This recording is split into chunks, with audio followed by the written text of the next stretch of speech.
Yo, what's up mga kaibigan? Nandito na tayo magkwentuhan. Bad news sa mga fans ng Dallas Mavericks dahil inanunsyo na nanggaling pa lamang sa isang surgery ang kanilang young center Dereck Lively II upang linisin ang bone spurs nito sa kanyang kanang paa ayon kay Shams ng ESPN. Magiging handa siya pagdating ng training camp. Subalit ang magtamo ng foot injury sa off-season ay malaking bagay dahil sa off-season nga nakakadagdag ng skill set ng isang player at nakakadevelop ng husto. Subalit ngayon ay kailangan muna ni Lively na magpahinga lang at magpagaling. Sa edad na 21 years old ay solid potential nga ang kanyang pinapakita kaya naman heavily invested sa kanya ang Dallas Mavericks kahit na sa kanyang first 2 years sa NBA ay proven siya bilang injury prone. Sa unang taon ay naglaro lamang siya ng 55 games at last season naman ay 36 games lamang nilaro niya. Sa average playing time na 23 minutes per game ay nagtala siya ng 8.7 points, 7.5 rebounds, 2.4 assists, and 1.6 blocks per game on a very efficient 73% shooting sa field. Kaya naman naniniwala ang Mavs sa balang araw kapag handa na siyang maglaro ng 30 plus minutes per game ay kaya niya magtala ng 15 points, 12 rebounds, and 4 assists per game na stats on a nightly basis.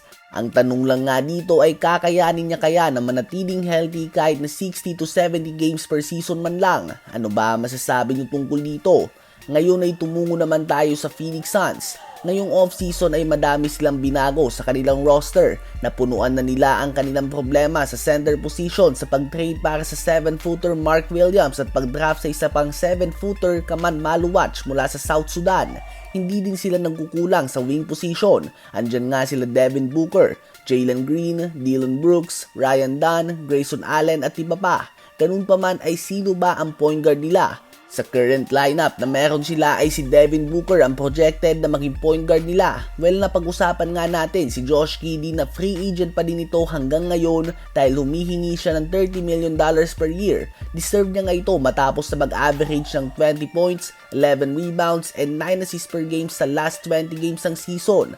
Ganun pa man kung sino man nga ang agent niya ay hindi ginawa ang kanyang trabaho dahil hindi nga sinabi kay Josh Giddey ang totoong market para sa mga point guard ngayon at kung may team ba na willing magbitaw ng 30 million para sa kanya.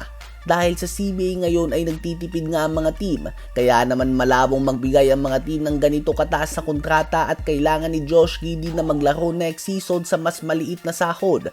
Para sa Bulls man ito o sa ibang team at dito na dapat pumasok ang Phoenix Suns sa usapan kung magagawa nga nilang makuha si Josh Giddey sa halaga na 15 to 20 million sa isang taon at sasamahan niya si Booker, Jalen Green, Dillon Brooks, Ryan Dunn, Kaman Maluwach at Mark Williams. This can be a playoff team mga kaibigan.